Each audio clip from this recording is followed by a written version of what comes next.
Hello, welcome to Northwest Connection podcast.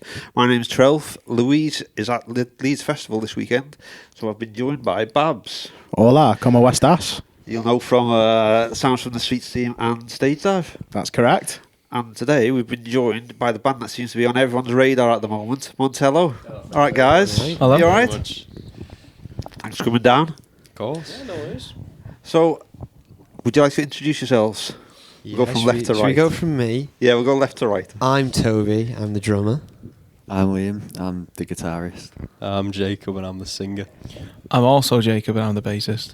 So, the full band here. We've not had that for a while. There's usually missing a member or two off a band. It's one of them as well. It's going to get dead confusing when we're asking questions to Jacob and Jacob, innit? Still confusing for us. JR and JK is the rule. JRJK. Yeah, let's go with that. Yeah, makes Nice. sense. So, how did Montello happen? Oh my god, that's a really good Can I question. take this one? I think you should take that one. I don't know how to explain. The people who've known the longest are me and JR. Me and Jacob met in year 6, was it? Yeah. Yeah, it was year 6 Yes. at an open day for high school where I was completely on my own and Toby made a joke about history or something like that. Yeah. And I just found it hilarious. I was like, he's an alright bloke, him. So Something simple as that.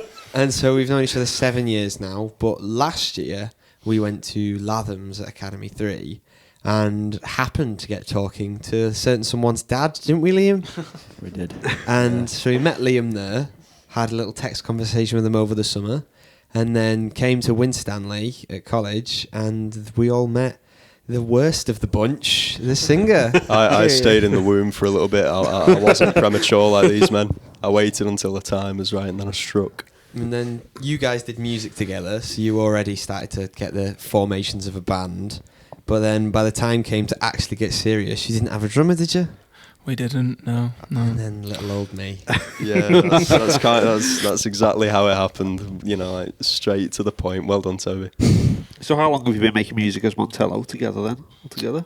Since October, I want to say. I mean, this here where we are, this is where our first practice room was, and this is where we, decided on the name Montello. Many 3-hour sessions were spent here, going over name after name after name. It was horrible. Yeah, it's the worst, isn't it? Picking Yeah. a band name. Yeah. That's something that everyone agree on as well.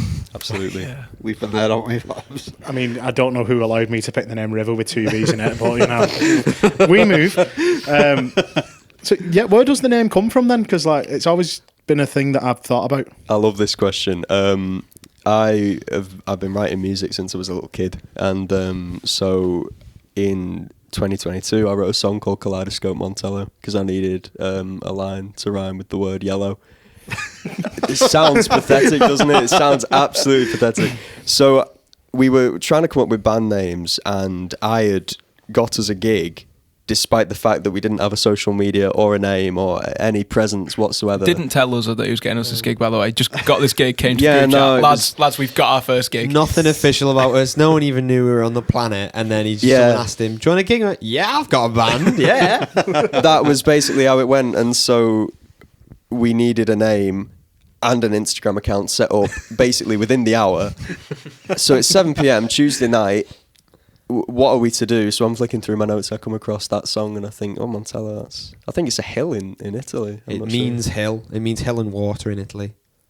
Hill and what?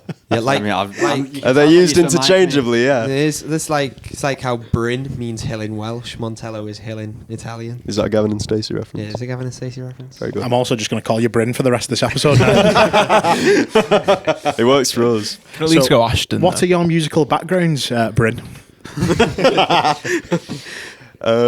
we go down the line? Yeah. Me starting.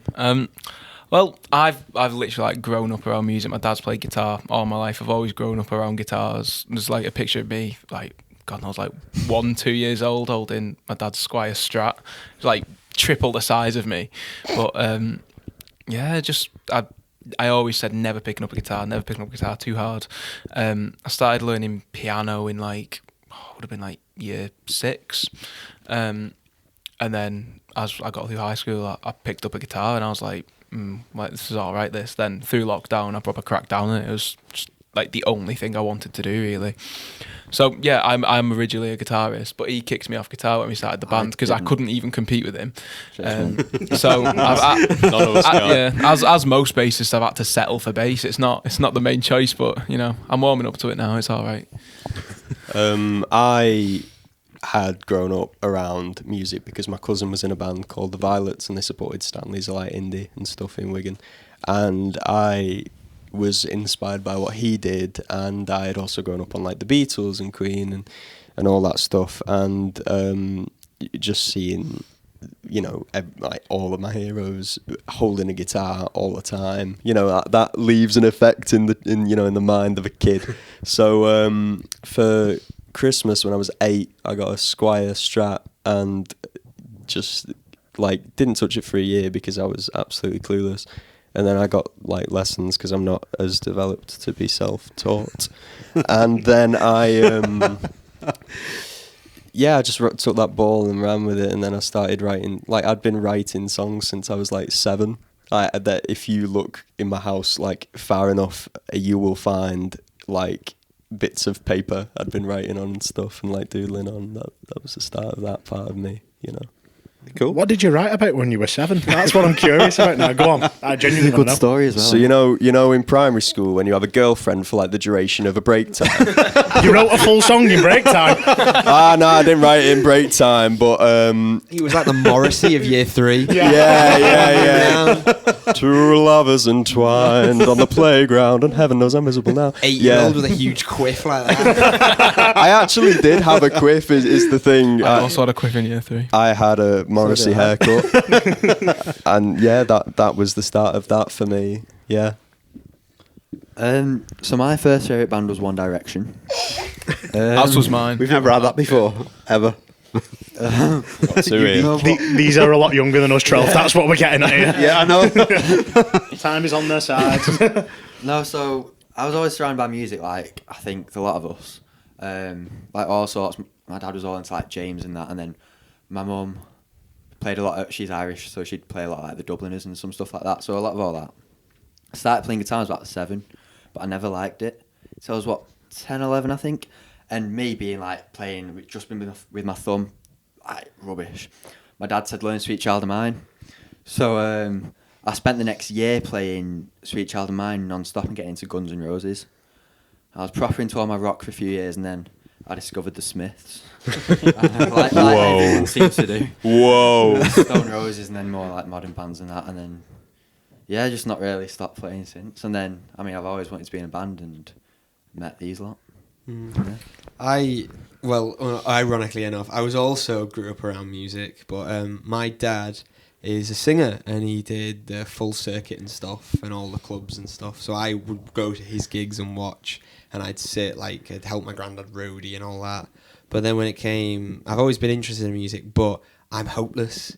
I can't play guitar. I can't play piano. I can't play bass. I can barely play the drums.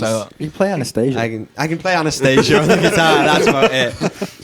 But I was a singer, and I sang in performances and all that stuff, and I've sang live. But then when these men, the only thing that interested me was the drums, because I'd watch people that play drums, and that would fascinate me the most. Like I'd watch guitarists and go, "Well, that's cool," but a drummer would hook me. So I started to learn drums, and I had about a month and a bit of lessons, and then COVID happened. So the lockdown, and I couldn't learn, and I sort of left it for a bit.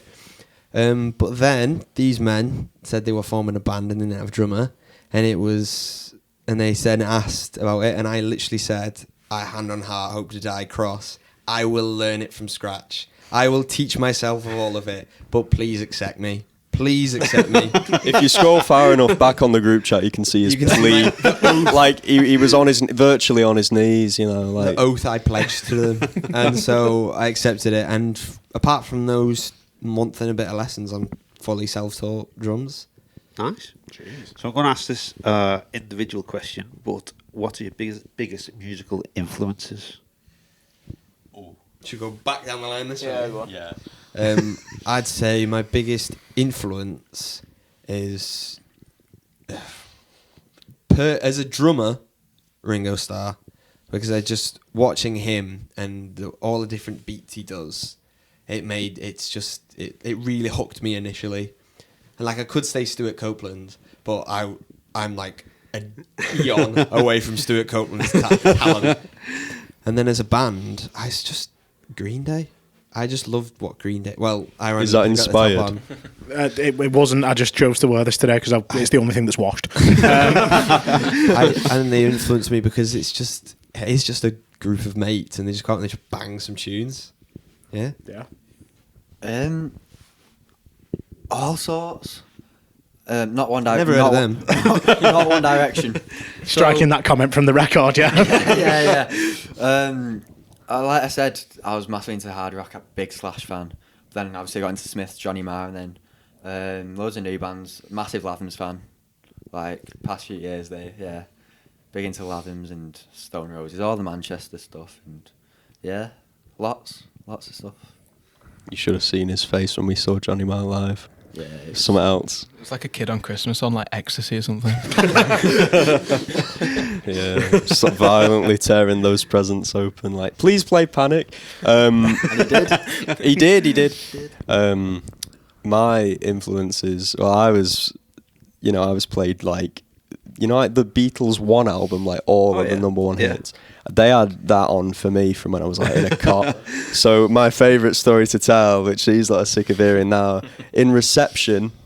Back to the primary from school. Toby there. Back to the primary school. My mum say my own name.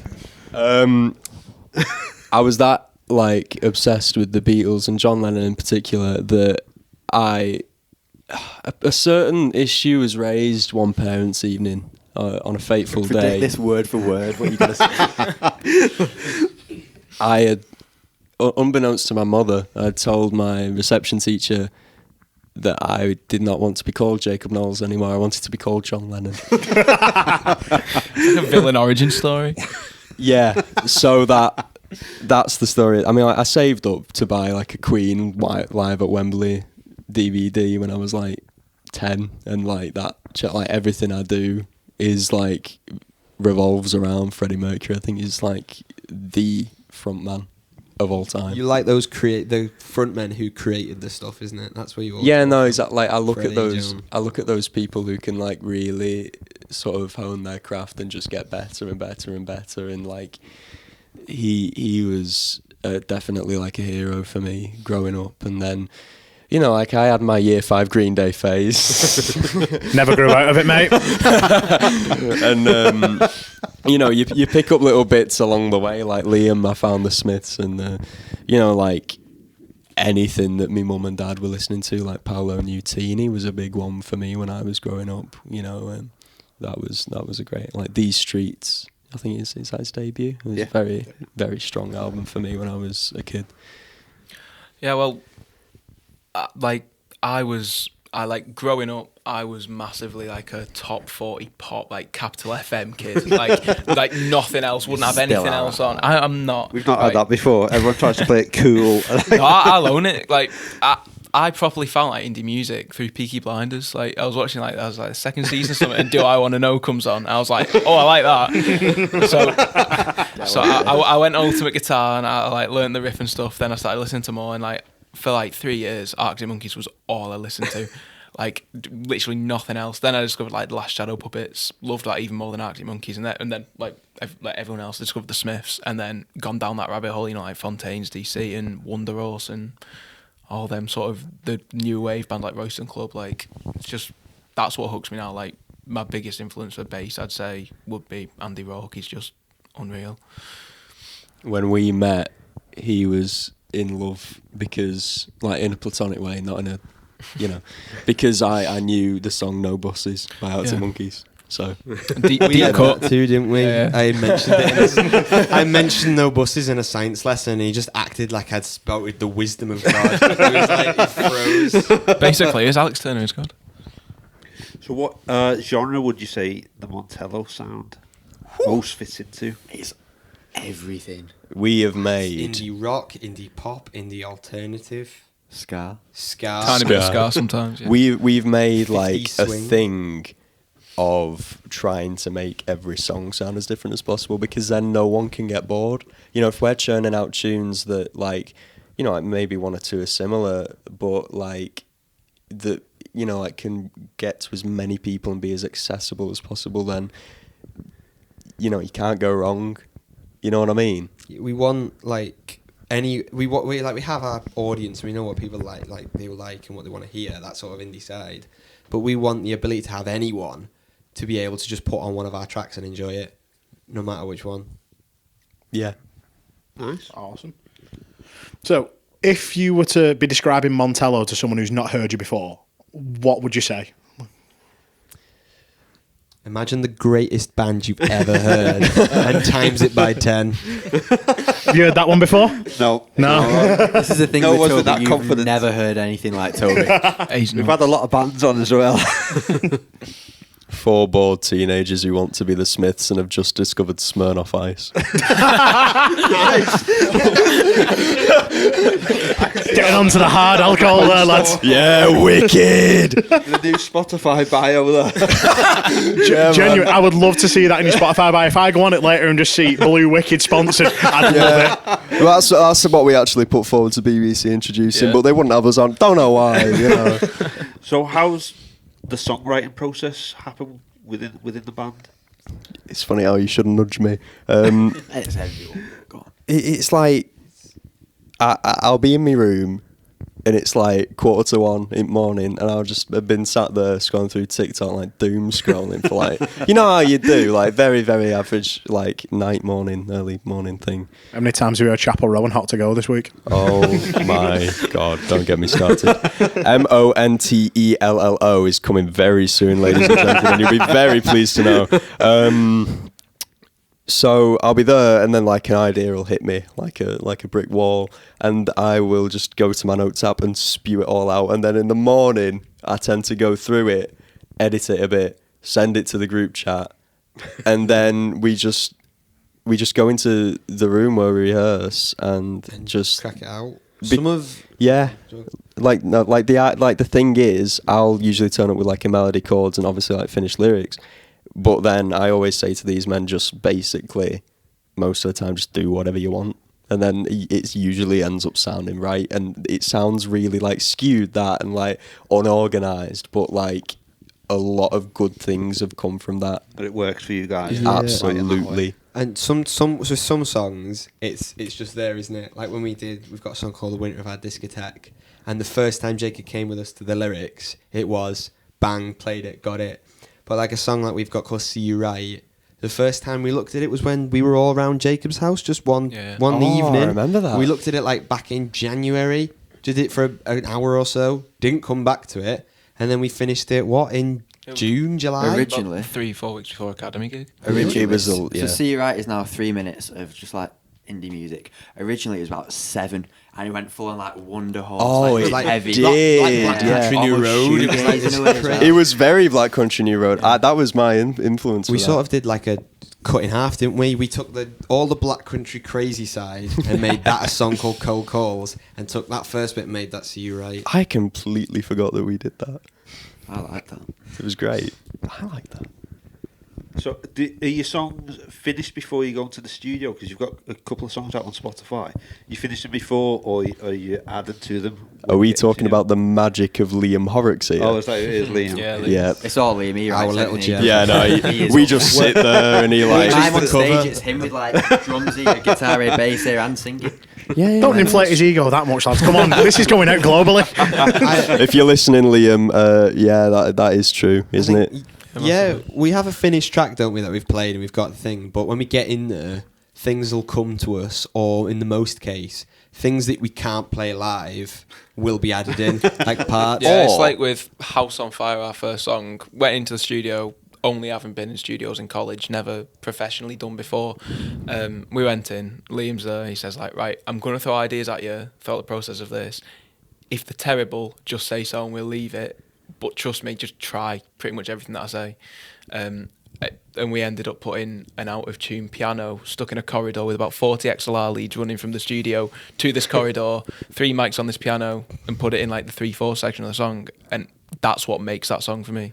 it just like the experience of doing something so experimental, like off the cards, and it just really. Yeah. It was a makes the great whole one, We song. did get experimental with that one, Yeah. like my drum pattern. In some of it, yeah, it's fine. But in some parts, the only way you could get it is if you taught an octopus how to play the drums. Basically, There yeah. is no way a human could ever perform some of it. One thing I remember about recording that piano is we had that many headphone extenders that at one point the signal stopped working and Liam couldn't control the volume, and it was only coming through the right ear. So it was blasting through my right ear, and my right ear was getting fried whilst I was trying to figure out throughout the distorted mess of it all when to start playing F minor on the piano. It was brilliant. But yeah, he's a great, you know, like we get new parts in our songs through the suggestions he gives us, and that's So do you have had any creative differences in the band, or is it just go with the flow? always, but it's the best part, you know. We like, settle them with fights.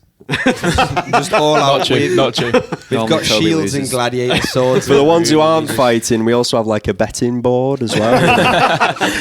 Feel free to come along if you want. You need great you night. just need to get an app now. Just Yeah, betting yeah, app. yeah. I'd be all over that. Paddy Sky Power. Bet have already rinsed me a 300 quid probably in the We're last 6 actually years. if you can headlining rinse me as well. WWE next month. So. Oh, I'm in. Down from the comes- street, that. comes up. Jacob wants to turn this section to 3/4, but Liam wants to keep it in 4/4. They're about to fight. Odds are in favour. It's like Pokemon. It's brilliant.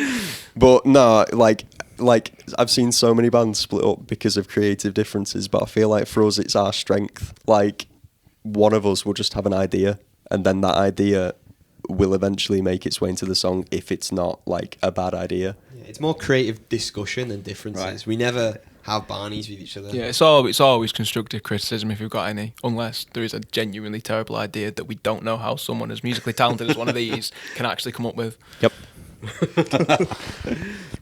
So on top of that, what would you say your favourite memory's been so far from either a live performance, standing, or even from recording? I think we'll all have individual answers for this go one. down the line? Yeah. Go ahead, go down the line. It's got to be Headline Academy 3 as our first headline gig within, what was it, like 8 months of being a band, Well, 9 months? technically, it was within a day of being a band because Yeah. within the next day they Yeah. said, Yep. "Do you want a headline Academy 3?" But it's just the sentimental value of it. It's like where me, Liam, and Toby all met before we even knew each other. Not me, though. Yeah, not you. It was just being on that stage to like a over 3/4 sold out venue. Like there was a lot of people there who'd never like they weren't friends or anything. Like obviously there was a lot of friends and family there, but there was a significant amount of people that we'd never heard of before, and it was just baffling seeing the ticket count go up each day. Like, just that was my best experience so far. Oh yeah, definitely. Like I have to agree about the Academy gig, but there's one part of it in particular. So we covered the Stone Roses' "I Want to Be Adored," and we mashed it up with "I Love You" by Fontaine's DC in like a breakdown section that we extended, and it was really great, and the audience were loving it and singing it a lot, like along to it. And then after, like I did an impromptu verse from the song, like after we'd finished playing, whilst these men were tuning, just to fill some time, and like all of the audience started singing a lot like along with me, and that was just like. That was an unreal moment. Look, you know, you can see the smile on my face that I've got from that. And like, you know, like that felt so great to be able to share that moment with like 350 people, you know, it was a wonderful feeling. This podcast. Finally, someone said the podcast. No one ever says the podcast. Oh, No, I'm joking. Oh, I can change We'll my end it answer there if you then. want we to feel almost good. created a harmony there doing that as well. Oh. Go ahead, Liam. Probably that first gig. That was insane. Because obviously, playing guitar for years and wanting to be in a band for years, and then you play your first gig, and obviously you throw a few covers in, and people were singing back "This Charming Man," which obviously big Smiths fan. That was insane, and it did lead to me messing up. But we'll ignore that a bit. Not even just a little mess up. Right. They were singing. They started singing, and he looked up, and he came down. He was like down 8 frets. That might be an exaggeration. Probably that though. First gig was insane. Oh, this podcast. Yeah, podcast. Whatever makes you happy. I think the main torn battle between me, like even though Academies, it was fab doing that, and it was really sentimental. either when the first song came out, because it was like, Toby, you can't play the drums. You've just got a song that's out with you on the drums. But then one big one, we did a gig at Factory 2, is it 251? 251. Yeah. Factory 251. And we were headlining that, just our friends set it up and stuff. Like nothing crazy. But we were there and came on. We walked out to the Snake, the Latham's walk on, so that was nice. But then we came on and we started playing and people started singing the songs back to us. But it wasn't like... I would look out to the audience. It was like, I've never met you before. I don't know who you are. I've got no idea who you are or any connection to anyone. But you're singing our song, and it was like, wow. That was the first time anyone had sang Towns on Fire. Yeah, it was the day after it was released as well. People So like singing people, it people Oh, they've been learned doing the some words, proper yeah. like research They on weren't, that. they weren't even on wanted everything. Spotify at that point. It was on like YouTube. Was it on YouTube? It was on YouTube. Instagram? Class House Act on was Fire? Instagram. Oh, yeah. House on Fire people was on sing to Class YouTube. Acts, which was even more nuts. Oh, Yeah, that's we weird. posted the lyrics. Oh yeah, we did, yeah. Never mind. Oh, yeah. You were quite literally studying the lyrics. That was 3 months before the gig at Fact 251. How they know him. So I've got a double question now. What would your dream venue be of all time, and what would your walk-on song be? Putting you all on the spot. I'll go first, right? 'Cause I know Back my down answer, the right? I know So Don't steal my answer. talk about it again. Talk about it again. Seeing Johnny Marr in December at Aviva Studios, first gig ever held there. That venue is something else. It's just like, just everything about it is just perfect. The actual venue is huge, like really tall. It's like purpose built for the sound, and like I want to be a sound engineer at some point in my life, even if I'm like 73, can't walk. But I think I might They're going to struggle do with that one, wheel to you be to the fair. desk. But yeah, it's just everything about that gig. That's just held that venue in such like a high respect for me. I wouldn't want to play anywhere else. If I could play there for the rest of my life, have me on, book me now. What's your walk on? And your walk-on Oh, my song. walk on. We'll come back to you. Yeah. We'll do Hang on, venue is it from the first. top 40 in roughly the year? It 2011? will be, no. Yeah. Oh no, this is a hard one. I would go. Oh, the silence is deafening. I'm gonna go with the O2 Ritz. And my walk-on... cut that out. And my walk-on song is going to be One Vision by Queen because of the build-up. That's quite nice. Great song. Good song. Good choice as well. Thank you. So Aviva, Manchester. That's mega. Albert Hall. Oh, Mega. Oh, Albert Hall. Oh, that Yeah, was a what great venue. show. Empress Ballroom's good, but that's what I said. What, Big you- Fight, venue fight, now. fight. You can only have one. Here we go. We're going to have to get the betting board out. This is going to happen. That's his dream venue. He's organised the tour here. I knew you'd say that, that's what I said, but and to walk on, Pulp Fiction, you know Chuck Berry, You Never Can Tell. Yeah. Oh, tune. That, yeah, I've been wanting that for a while. We did toy that here for Academy, but we walked Someone out to stole Do that I off Love me. You, Indeed I Do. Which just... That's the kind of Northern vibe Soul, like that, isn't it? Wigan Casino, innit? Yeah. I'm going to say the Empress Ballroom in Blackpool because it's just wow. It's the chandeliers, the floor, the vibration. Yeah, you only want to go for the bouncy floor, don't you? Everything. No, it's just brilliant. And my walk-on song. So hang on a minute. Dream venue anywhere in the world, and you're picking Blackpool. Oh yeah. Anywhere. Got to go to Straight Coral onto the Island night after. the gig. Yeah. It's because we've been to gigs there, like, It's just Pyramid Stage. Red all, Rocks. yeah, all the ones in the Blackpool. world. Whatever Not you get really paid bothered for the about gig, you go pyramid and use it on the stage, arcades afterwards, yeah. Exactly, straight on. That entire gig fee getting turned into two Arcade Ps. money goes on the ride. Yeah. What are you doing when they offer you Pyramid Stage, but there's no big one, or there's no Exactly. Wallace and Gromit Thrill-O-Matic, Tell me, does Glastonbury Farm and Michael Eavis have Coral Island and Harry Ramsden? Michael Eavis is a man of many talents. He could whip it up in days. And then I'd say the walk-on song. This is where it gets difficult. It's either... No, it's not either. One Step Beyond by Madness. Oh, great show. That would what it'd be. Because it's just... I just imagine if you come out, everyone starts screaming. You can't... It's just so... Gets the crowd going. Yeah. Trying to convince these Right. to do it, don't tell them. Have you come up with a I've got one right, but it's not something we could do right now because it'd have to be manipulated, and I might have to get in touch with Paul McCartney. Right, we had this idea before Academy to walk out to Eleanor Rigby, right, but the studio version doesn't quite work. We'd need to manipulate it so it built in the right place. Like I saw this cover of it was like this. It's like 8-piece jazz band doing "I Want You, She's So Heavy" into Eleanor Rigby. And if we get the rights to that, perfect walkout. That's what I'd do. It'd be unreal. 250 grand down the drain. Yeah. Worth it though. Yeah. So tell us about Class Act, given it's your latest release. Oh. Everything about it. Should I start?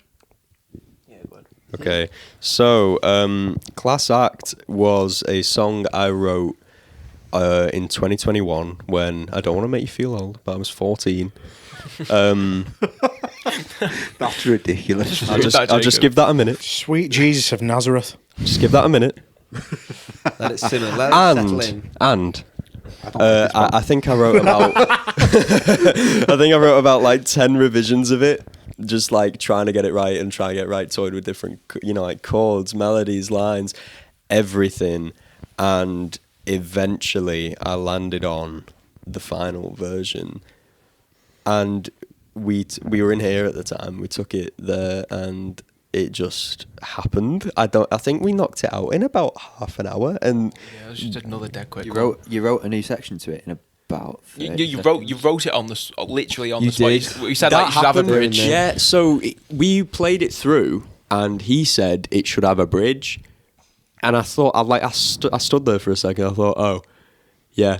And then I just sort of wrote a bridge. It just sort of happened. Like, I used lines that I had deleted from a previous version of the song, and then took the Popped them in. Yeah, exactly. Like Lego that fit in there, and it had this lovely natural build up back into the final chorus, which led to the outro, and we pretty much just recorded we had 3 hours. We had 3 hours here, and we pretty much knocked that one out in about 30 minutes. I think a Class Act and was a product also of because Jacob JR way more talented than me, but you were still pretty new to bass, weren't you, at the time? And obviously I was still teaching myself up from drums, so it was a product of, because they're pretty big in the song. Started off, and when we first played it live and stuff, and the first recordings, it's quite bare bones. Do you know what I mean? It's like it's good, but it's just that tune. And then as we get on, and like when you listen to the final version, the parts that me and Jacob do, if you compared them to when it was first recorded and we first did it in here, it would be like, you'd think it was a different band. You'd think it was a totally different side. You think it was a terrible cover. Yeah, I think it was yeah. Basically, is a way to I thought you word were going to it. say about the kick drum. Oh, the kick drum. So when we first played it, I was still playing football, and I had a bit of a dodgy ankle. And when we played, and the first time I did it, I didn't put a kick in. No kick drum. At all for the whole 3 minutes and 20 song. seconds. Now these Played this live and all. Now, Multiple times. So when I first recorded, when we did that, now these men, so-called musical masters, all doing the music courses, be able to pick anything out with the ear. Didn't notice no kick drum. Never noticed no kick drum. We must have played it like what? So many 7 or 8 gigs. times live in front of an audience. Never realised there was no kick Never drum. realised. No one could Yeah. play, not a thing. And then when we actually got to the studio, because I myself had forgot, and we actually got to the studio, and he was setting up the lanes and the patterns, Liam, and then he sort of set 3 up, and I was thinking, hi-hats now. Oh yeah, there's a kick pedal in there. The kick is... And then I when think the kick is MIDI in the actual track. Yeah, because then once it mentioned it all clicked in these men's heads, and I was berated for about 10 minutes. 2 weeks. Excommunicated. It still happens every now and again. Excommunicated is the word I'd use. I still sometimes do it when I rehearse. See if they can actually notice it. Try and catch them out. Yeah. So have we got any music recorded ready to be released? Oh, yes, we do. Today. Yeah, we've been in the 3 days this week with Liam, recording a couple songs. Can't say more yet, but we can say if people want to hear Montello, they definitely might enjoy themselves. and have something coming out in December, maybe. Maybe. But And October. That's and October. They but that's might have maybe. a very fun few months. Christmas song. Oh, Christmas number one. Oh, now you've planted Absolutely. a seed in me. I'll book some more dates in with Liam. Last Christmas, your house was on fire. Presents gone. Yeah, absolutely gutted. Yeah, the people maybe might have a few interesting few months if they want to hear more Montello. Maybe. Not saying more for now though. Maybe. So, normally what we do at this point, we've asked you all the serious stuff now, which has been a laugh anyway, but here's our sort of laugh questions. So, what would you say is the weirdest or the funniest thing that's happened either during rehearsal or during a live show? Then where you all just laughed then? Am I allowed to say Bar it? Jacob. I think. Like, which one? Because there's several. Yeah. What are we thinking Speaking of, that couldn't have been more perfectly timed. That was very well That is timed. mad. But I'm going Go to on. tell this story Right, because let you Jacob tell told the it last story. time. That is mad. That is very, very well timed. That spillage of that beverage right there, and how close it was to electrics. Oh, Jesus. Can you I'm just see gonna where say- this is going? I'm sorry, Mum and Dad. Sit Sorry. everyone down. He's for been story hiding time. this from his parents for months. We'd been in the room a week, and he'd just got his £500 £500 bass amp. Pieces like this big, yeah. £500. How much? 500 English sterling. Is that 5 and then 2 zeros, yeah? Yeah, That's 5 and 2 zeros, and then a dot, and then 2 more zeros as well. Jesus. Yeah. Well, So that is, it's a week old. That he's just got it, and there were beers in the room. Right, we have a fridge, a few beers in there, and Jacob had decided to put his beer on top of this little ledge where my amp sits. The ledge is fairly big, it's not little, and it was in a safe place to my assumption. just precariously above his amp. Like a Mr. Bean sketch. So, right, for the camera, You're doing me in here, lads. I hope you can imagine this if you're listening. The bottle's here, my amp's right next to the bottle, and Jacob's amp is here. So, bottle, my amp are on the ledge. So there's a wire running out the back of my amp, as amps tend to do. They need power. That's quite a normal thing. So, because my amp was on a ledge and above me, I moved the amp down to face me to change its settings in order to give nicer levels and protect our hearing. What happened next was shambles. The wire pulls on Jacob's beer, sending it flying down off the ledge. A missile of Moretti. He couldn't have said it better. Right, That's so good today. right onto Jacob's shiny new £500 bass amp. It's all digital as well. All So- digital. Right, it's fine. For about 15-20 minutes, it wasn't fine. For about 15-20 minutes, there was no more Montello. I thought I was going home and being kicked out. For me and Toby, it was the funniest thing. It was because it wasn't just on the amp. The jack opening couldn't have been perfect, like a water slide, total funnel down. And these two shout at each other and leave. And then Jacob leaves to go get tissue, and then that Jacob goes after him. And me and Liam just look at each other and just cry, just wet ourselves. They come back in and we look like we've absolutely collapsed to the floor, just giggling. And how much was that? £500. Just in case we didn't hear. 500 Oh, yeah. sterling. just out of interest, what odds did you give them on the day on the fight? I did think JR was going to kill him. And like, not even Valid, I though. thought bet he was he's going to very come back like with his head like Mad Max. I have to admit, for like the fortnight after that, I slept with one eye open, and I did have 999 on speed dial for that one. No, it's all okay though. We made up after about 10 minutes of hating each other's guts. Yeah. And now we can Still do gets brought this. though. Yeah. Two when we were playing live, which they're shorter stories, don't worry. One of them was we did a gig in college and JR managed to pull his bass amp wire out Three times. times. The same that was song. fun. Just that was kept fun. on the same song, just kept going bang out, bang out, bang out. This is why I bought myself a wireless bass system for that reason. Still got a distinction though. Yeah. And then at our factory gig, we did Moonay's Daydream as a cover, and I was using someone else's kit. And we'd all had to do the rest of the week Got all preparing. that. Says, right, I'm going to do a solo at the end. Big, lovely, long solo, nice and thing.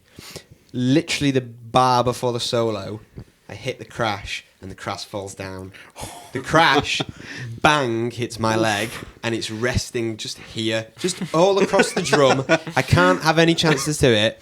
So then I go into the solo, and none of them notice. And I go into the solo, no crash, over my legs, over the snare, desperately just trying to make some tune of it. I finish it, and then they all start applauding. They're like, "Yeah, that was good." That it says, "Can you not notice the 16-inch cymbal?" I'm noticing a thing about us not realising when Toby doesn't do things with his drums.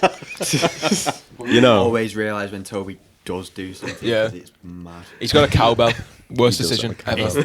Oh, JR hates the cowbell. Cowbell's become a running He's next gag. to me when we're in our rehearsal room, and Liam's ahead of me, like eyes on. So I'll do the cowbell in a bit, and he'll give me evils, and Liam will just cry on his guitar as he laughs. Last question. If you could collaborate with any artist, dead or alive, who would it be? and Aretha why? Franklin. That was so quick. Your answer just took me by surprise, not only for what it was, but also just how quick you got it out. No, Go no. on. Despite being a lovely woman. Like, you knew her. Edit that out. Edit that out. She used to live next door to me, Nan. She came round for casserole. I'm trying to think. Used to see her at Galloway's. Always in the I don't know. state bake every I time. came out with the Aretha joke, and I've not actually got an answer to the You've locked it in now, mate. Yeah. Yeah, that's it. I don't know what to say. George Harrison. Good choice. George Harrison, probably. I want to say Green Shatton because of his lyricism. Absolute weapon of a, absolute weapon of a poet there. fantastic dialogue from Jake Mills there. I'm just gonna go back to my hands before Andy Rourke. I don't even want to collaborate. I want like a bass off with him. I want to see if I could beat him. Can we It's put like, bets on it? A lot of my bass lines are influenced from Andy Rourke's bass lines. Like Class Act is quite this charming man, sort of in the way that I bounce around the fretboard. So I just love to see if Class Act could beat this charming man. I don't think it would, but I'm optimistic. I've got one last question for you now, and it's off the top of my head this, so if it doesn't work, we can cut it. Given that you've said that you normally like to set up your ring and have your bets on the fights and stuff, what would your boxing nickname be? Oh, I've got this well ahead. This is my darts one too. So I would be, due to the second, so my second name's Devro, which is quite weird. So I'd have Toby, the Horned Devil. Devro. Oh my god! Oh, that's actually mint. And Nah. It's I'd mint. come out to the I'm Horny song, and that's what I'd walk out to. So it's We can end it there if you want. I don't think we're getting better than that. Yeah. Top that. Nah, we're not. Well done, Toby. That's how you completely derail a podcast. That was amazing. Northwest Connections is done now. Is this going to, when this goes up on Spotify, is it going to have a little E on it? I'll come on again. Can I just throw it out there? I've been on this twice before. Somehow I didn't get the E on it. You guys are safe. I'll come on again. This is great. I'll do this. Any kids listening, don't tell your parents. Can we just have a rundown of how old you are as well? Because I feel really old in this room. Go on, Horny Devil Devereaux. Give us the first one. The Horned Devil is he's 17, but No! in 2 weeks' time, I hit 18. The big 1-8. I met Toby. Right, so obviously he's 18, and when you're in a college year or a school year, he's 18 in 2 weeks. This makes me sound so arrogant, but it doesn't mean to be. So I first met Toby and he just turned 17. And one of the first things he said to me was, but bear in mind, it was 11 months until his birthday. He said the exact sentence, "You're lucky to have me as a friend, Liam. I'm nearly 18.